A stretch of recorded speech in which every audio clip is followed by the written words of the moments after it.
Bienvenidos a Governor Reports. Soy Álvaro Falkenhainer, Encantada. estratega político, y me acompaña hoy Carla Padilla, periodista experta en la realidad venezolana. Un gusto estar aquí, Álvaro, lista para esta inmersión. Lista para esta inmersión profunda en un tema crucial. Profunda. Hoy vamos a adentrarnos en un periodo que marcó un antes y un después en la historia reciente de Venezuela. Las protestas de 2019. Uf, Usted que nos escucha, imagínese un país donde salir a la calle a exigir necesidades básicas como alimentos y medicinas sí. se convierte en una realidad cotidiana. Básicas. Esa era la Venezuela 2019, un hervidero de descontento que se tradujo en la asombrosa cifra de 16.639 protestas, según el Observatorio Venezolano de Conflictividad Social. Wow. Carla, ¿qué nos dice esta cifra más allá de los números fríos? Es una cifra impactante, Álvaro, que refleja una profunda crisis social y política. Claro. Es importante recordar que las protestas en Venezuela no eran algo nuevo, Ajá. pero la intensidad y la frecuencia que alcanzaron en 2019 indicaban que algo había cambiado. Ya no se trataba solo de grupos de oposición manifestándose, sino de ciudadanos de a pie, incluso en zonas tradicionalmente leales al gobierno, que salían a las calles a expresar su frustración y su deseo de cambio. Exacto. Y esto nos lleva a una pregunta clave. ¿Qué fue lo que detonó esta ola de protestas tan masiva? Si bien la crisis económica era un factor evidente con la escasez, la hiperinflación, la falta de acceso a servicios básicos, ¿cree usted que había algo más profundo en juego? Sin duda, la crisis económica era un factor determinante, pero las protestas de 2019 fueron alimentadas por un descontento mucho más profundo. Ajá. Un clamor por la restitución de los derechos básicos, la democracia y un nuevo rumbo político. Interesante. La gente no solo protestaba por la falta de comida o medicinas, sino por la falta de un futuro, por la falta de oportunidades, por la erosión de sus derechos y libertades. Es decir, Había una sed de justicia, de dignidad y de un cambio real en el sistema. Y esa necesidad de cambio se tradujo en un costo humano inmenso. Hablemos de la realidad que vivía la gente en ese entonces, la escasez, la lucha por la supervivencia, la sensación de desesperanza que impregnaba la vida diaria. Sí. Es crucial entender este contexto para comprender la magnitud de las protestas. Absolutamente, Álvaro. La situación era realmente crítica.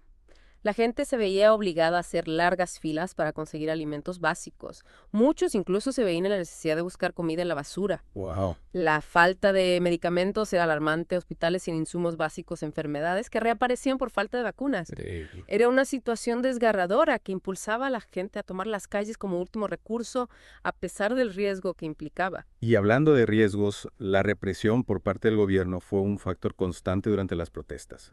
Hubo denuncias de detenciones arbitrarias, uso excesivo de la fuerza por parte de los cuerpos de seguridad y limitaciones a la libertad de expresión. ¿Cómo influyó esta represión en el desarrollo de las protestas? ¿Acaso las intensificó? La represión, sin duda, fue un factor que exacerbó el descontento y la indignación. Claro. Muchos venezolanos sentían que no solo estaban luchando por sus derechos, sino también arriesgando su libertad e incluso su vida al salir a manifestar.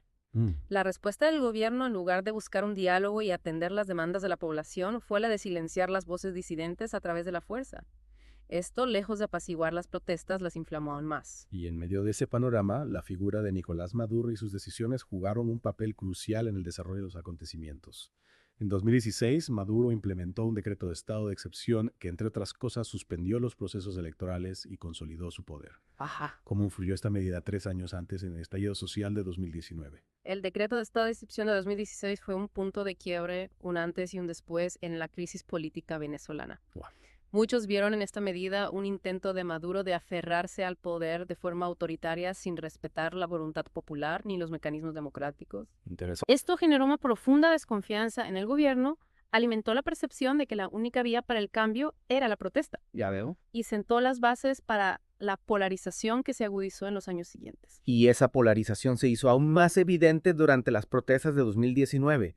Por un lado, teníamos al gobierno de Maduro aferrado al poder y acusando a la oposición de orquestar un golpe de Estado. Exacto. Por otro lado, una sociedad civil cada vez más harta, exigiendo un cambio político real y una comunidad internacional que comenzaba a alzar la voz, condenando la represión y pidiendo una solución pacífica a la crisis. Efectivamente, la polarización se agudizó.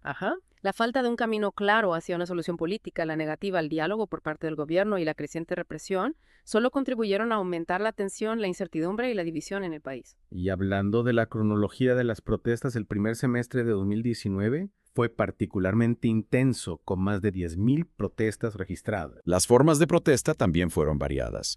Marchas, bloqueos de carreteras e incluso los cacerolazos, un símbolo poderoso de la resistencia popular. Interesante. ¿Qué nos puedes contar sobre la diversidad de estas manifestaciones, Carla?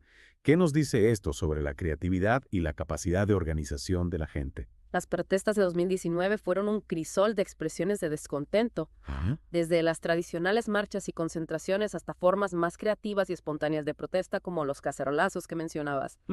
El sonido de miles de ollas golpeándose al unísono era un mensaje claro de rechazo al gobierno, un llamado de atención que resonaba en cada rincón del país y que reflejaba la capacidad de la gente para organizarse y hacerse escuchar incluso en un contexto de represión y limitaciones a la libertad de expresión. Y luego llegó el 21 de enero, una fecha que marcó antes y un después en las protestas. Sí. Fue el inicio de una nueva ola de rebelión liderada por movimientos de base que trascendía las ideologías políticas. Era una lucha por la supervivencia, por los derechos más fundamentales. ¿Qué distinguió a esta nueva ola de protestas de las anteriores? El 21 de enero fue un punto de inflexión. A partir de ese momento, las protestas adquirieron una fuerza y una autonomía que no se habían visto antes. Ya no se trataba solo de la oposición política organizada, sino de una sociedad civil, harta de la situación, dispuesta a tomar las riendas de su destino y luchar por un cambio real, incluso en ausencia de un liderazgo político. Claro. Wow. Las protestas se volvieron más orgánicas, más espontáneas, más arraigadas en las comunidades. Y precisamente esa fuerza de la sociedad civil, su capacidad de organizarse y movilizarse de forma autónoma, es uno de los aspectos más interesantes de las protestas de 2019. Totalmente. Y esto lleva a una pregunta clave. ¿Qué impacto tuvo esta nueva ola de protestas en el gobierno de Maduro? ¿Representó una amenaza real para su poder? Sin duda, las protestas de 2019 representaron un desafío importante para el gobierno de Maduro. Aunque no lograron un cambio de régimen inmediato, sí pusieron en evidencia la profunda crisis de legitimidad que enfrentaba el gobierno tanto a nivel nacional como internacional. La masividad de las protestas, su persistencia a pesar de la represión y el apoyo que recibieron de la comunidad internacional dejaron claro que una parte importante de la sociedad venezolana ya no reconocía la autoridad de Maduro. Es interesante ese punto que usted menciona sobre el apoyo internacional. Sí. ¿Qué papel jugó la comunidad internacional en las protestas de 2019? ¿Tuvo alguna influencia real en el desarrollo de los acontecimientos? La comunidad internacional jugó un papel crucial en las protestas de 2019, aunque no siempre de manera unificada o efectiva. Por un lado, tuvimos a países como Estados Unidos, Canadá y varios países latinoamericanos que reconocieron a Juan Guaidó como presidente interino de Venezuela y condenaron la represión del gobierno de Maduro. Estas naciones impusieron sanciones económicas al gobierno venezolano y presionaron para que se realizaran nuevas elecciones libres y transparentes. Entiendo. Por otro lado, tuvimos a países como Rusia, China y Cuba que mantuvieron su apoyo a Maduro y criticaron la injerencia extranjera en los asuntos internos de Venezuela. Entonces, podríamos decir que la comunidad internacional se dividió en su respuesta a las protestas de 2019. Exactamente. La crisis venezolana se convirtió en un nuevo escenario de la geopolítica global con potencias mundiales tomando partido y defendiendo sus propios intereses. Claro. Esta división en la comunidad internacional, sin embargo, no restó importancia al apoyo que recibió el movimiento de protesta en Venezuela. La condena internacional a la presión por una solución pacífica y democrática a la crisis y el reconocimiento de la crisis humanitaria fueron factores importantes para mantener la atención del mundo sobre la situación en Venezuela. Y hablando de la crisis humanitaria, ¿cómo afectó esta crisis a la vida cotidiana de los venezolanos durante las protestas de 2019? Mencionó usted antes la escasez de alimentos y medicamentos, pero ¿cuáles fueron las consecuencias reales de esta crisis para la gente? La crisis humanitaria en Venezuela tuvo un impacto devastador en la vida de millones de personas. La escasez de alimentos básicos, medicamentos, insumos médicos y productos de higiene personal se agudizó durante las protestas de 2019. Los hospitales colapsaron, las enfermedades antes erradicadas reaparecieron y la desnutrición se convirtió en una realidad para muchos venezolanos. Wow. Miles de personas se vieron obligadas a emigrar en busca de un futuro mejor, generando una diáspora sin precedentes en la historia del país. Es una realidad desgarradora que nos recuerda el costo humano de las crisis políticas y sociales. Y en medio de este panorama tan complejo, ¿cómo se desarrollaron las protestas a lo largo del año 2019? ¿Hubo momentos de mayor intensidad o de aparente calma? Las protestas de 2019 fueron un proceso dinámico, con momentos de gran intensidad, seguidos por periodos de relativa calma. El primer semestre del año fue particularmente convulso, con protestas masivas y enfrentamientos violentos entre manifestantes y las fuerzas de seguridad del Estado. Ya veo. Luego, en la segunda mitad del año, la intensidad de las protestas disminuyó, aunque la situación de crisis política y económica se mantuvo. ¿A qué se debió esa disminución en la intensidad de las protestas en la segunda mitad del año? ¿Fue una estrategia del gobierno para desmovilizar a la población o quizás un signo de agotamiento por parte de los manifestantes? Es difícil determinar con certeza las causas de la disminución en la intensidad de las protestas en la segunda mitad de 2019. Sin duda, la represión del gobierno jugó un papel importante en la desmovilización de algunos sectores de la población. El miedo a la violencia, las detenciones arbitrarias y las consecuencias para quienes participaban en las protestas disuadieron a muchos de seguir manifestándose. Claro.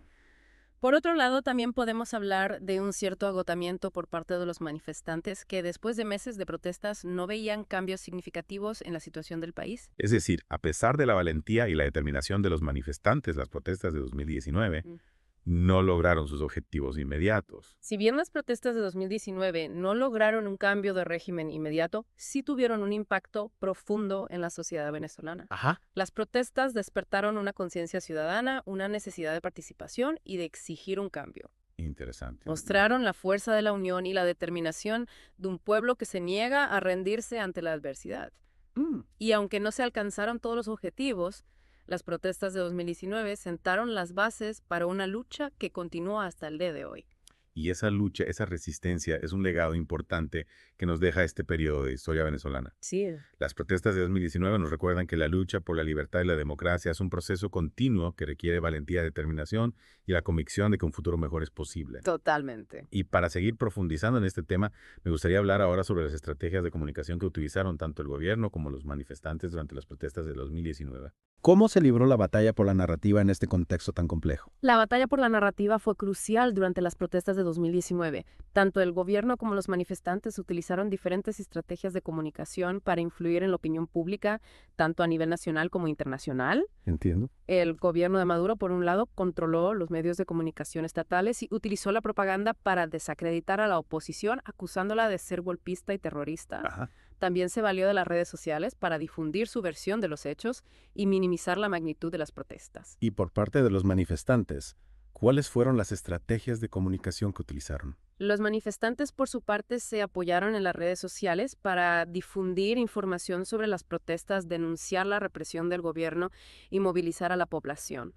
Las plataformas como Twitter, Facebook e Instagram se convirtieron en herramientas fundamentales para contrarrestar la censura de los medios tradicionales y visibilizar la realidad de las protestas al mundo. Es decir, las redes sociales jugaron un papel fundamental en la construcción de la narrativa de las protestas de 2019, permitiendo a los manifestantes romper el cerco informativo impuesto por el gobierno y conectar con la opinión pública internacional. Exacto. Y hablando de la opinión pública internacional, ¿cómo se percibieron las protestas de 2019 en el exterior?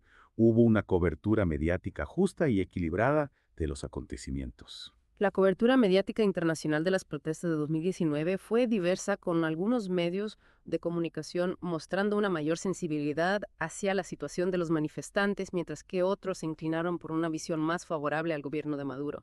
Sin embargo, en general, la prensa internacional jugó un papel importante en la visibilización de la crisis venezolana y la condena a la represión del gobierno. Y hablando de la represión del gobierno, ¿cuáles fueron las consecuencias de esta represión para los manifestantes? ¿Hubo casos de violaciones a los derechos humanos? Lamentablemente, la represión del gobierno durante las protestas de 2019 dejó un saldo trágico de violaciones a los derechos humanos. Organizaciones internacionales como la ONU y la OEA documentaron casos de detenciones arbitrarias, torturas, desapariciones forzadas y ejecuciones extrajudiciales. Increíble. La impunidad ante estos crímenes también fue una constante, generando un clima de miedo e inseguridad entre la población. Es un panorama desolador que nos recuerda la fragilidad de la democracia y la importancia de la defensa de los derechos humanos. Y para concluir esta parte de nuestro análisis, me gustaría preguntarle, Carla, ¿qué lecciones podemos extraer de las protestas de 2019 para fortalecer la democracia en nuestros propios países? ¿Cómo podemos asegurarnos de que los gobiernos rindan cuentas a sus ciudadanos y se respeten los derechos humanos? Las protestas de 2019 en Venezuela nos dejan una serie de lecciones importantes para la defensa de la democracia y los derechos humanos en cualquier parte del mundo. En primer lugar, nos recuerdan la importancia de la participación ciudadana, de la movilización pacífica y de la defensa de los derechos y libertades fundamentales. En segundo lugar, nos enseñan que la libertad de expresión y el acceso a una información veraz e independiente son pilares fundamentales de la democracia. En tercer lugar, nos alertan sobre los peligros del autoritarismo, la concentración de poder y la erosión de las instituciones democráticas. Claro. Y por último, nos llaman a la solidaridad con los pueblos que luchan por su libertad y sus derechos, ya que la defensa de la democracia es una tarea que nos concierne a todos. Son palabras muy certeras, Carla. La lucha por la libertad y la democracia es una tarea constante que requiere la participación activa de todos los ciudadanos. Y con esa reflexión vamos a una breve pausa. Al volver continuaremos analizando las protestas de 2019 en Venezuela y su impacto en el escenario político del país. Retomamos nuestra conversación sobre las protestas de 2019 en Venezuela. Sí. Carla, antes de la pausa hablábamos sobre la represión del gobierno y las violaciones a los derechos humanos. Ajá. ¿Qué impacto tuvo esta represión en el desarrollo de las protestas? Bueno. ¿Logró el gobierno silenciar las voces disidentes a través de la fuerza? La represión, sin duda, generó un clima de miedo e incertidumbre en la población. Muchos manifestantes fueron víctimas de detenciones arbitrarias, torturas y otras formas de violencia por parte de las fuerzas de seguridad del Estado. Sin embargo, a pesar del miedo, las protestas continuaron demostrando la valentía y la determinación del pueblo venezolano en su lucha por un cambio. Es decir, la represión, lejos de silenciar las protestas, Exactamente. las alimentó aún más. La represión se convirtió en un catalizador del descontento, La veo. un símbolo de la arbitrariedad del gobierno y la falta de respeto a los derechos humanos. Las imágenes de la violencia policial, las historias de los manifestantes detenidos y torturados circularon por las redes sociales y los medios de comunicación internacionales, generando una ola de indignación y solidaridad con el pueblo venezolano. Y hablando de la solidaridad internacional, ¿qué papel jugó la comunidad internacional en la respuesta a la crisis venezolana? ¿Se limitó a la condena verbal de la represión? ¿Hubo acciones concretas para apoyar a los manifestantes y presionar al gobierno de Maduro? La comunidad internacional, como mencionamos antes, estuvo dividida en su respuesta a la crisis venezolana. Algunos países, principalmente en América Latina y Europa, condenaron la represión del gobierno de Maduro, impusieron sanciones económicas a su régimen y reconocieron a Juan Guaidó como presidente interino de Venezuela. Entiendo. Otros países como Rusia, China y Cuba mantuvieron su apoyo a Maduro y criticaron la injerencia extranjera en los asuntos internos de Venezuela. Sin embargo, a pesar de esa división, la presión internacional jugó un papel importante en la visibilización de la crisis y la exigencia de una solución pacífica y democrática. Es decir, la comunidad internacional, a pesar de sus diferencias, Exactamente. envió un mensaje claro de rechazo a la represión y el autoritarismo en Venezuela. Así es. La condena internacional a la violación de los derechos humanos, la exigencia de elecciones libres y transparentes y el apoyo a la Asamblea Nacional como legítima representante del pueblo venezolano fueron elementos importantes para mantener la presión sobre el gobierno de Maduro y abrir un espacio para el diálogo y la negociación política. Y hablando de diálogo y negociación política, ¿hubo algún intento de diálogo entre el gobierno y la oposición durante las protestas de 2019? Hubo varios intentos de diálogo entre el gobierno y la oposición, tanto dentro como fuera de Venezuela, con la mediación de países como Noruega, México y Uruguay. Sin embargo, esos intentos de diálogo fracasaron principalmente por la falta de voluntad política del gobierno de Maduro para ceder en sus posiciones y aceptar las demandas de la oposición. Es decir, el gobierno de Maduro Así es. se mostró intransigente en su posición, negándose a dialogar con la oposición en condiciones de igualdad. El gobierno de Maduro siempre buscó controlar los términos del diálogo, imponiendo sus propias condiciones y negándose a hacer concesiones significativas. Esto sumado a la falta de confianza entre las partes y la constante represión del gobierno contra la oposición hizo que los intentos de diálogo fueran infructuosos. Y para concluir nuestra conversación de hoy, Carla, me gustaría preguntarle, ¿qué legado dejaron las protestas de 2019 para el futuro de Venezuela? Se puede decir que las protestas fracasaron en su intento de lograr un cambio político inmediato, dejaron una huella profunda en la sociedad venezolana. Las protestas de 2019 sin duda dejaron una huella profunda en la sociedad venezolana. Aunque no lograron un cambio de régimen inmediato, despertaron una conciencia ciudadana, fortalecieron la organización de la sociedad civil y visibilizaron la crisis política, económica y social que atraviesa el país. Las protestas de 2019 fueron un grito de esperanza, un llamado a la libertad y la democracia que sigue resonando en el corazón de los venezolanos. Es una imagen poderosa, Carla, Sí. la del grito de esperanza de un pueblo que lucha por su libertad. Y con esa imagen me gustaría dar por concluido este episodio de Gobierno Reports. Un placer, Alba. Agradezco su participación, Carla, y su análisis tan profundo sobre las protestas de 2019 en Venezuela. Y a ustedes nos escucha, le invitamos a reflexionar sobre las lecciones que podemos aprender de este proceso histórico para fortalecer la democracia y los derechos humanos en nuestros propios países. Hasta la próxima.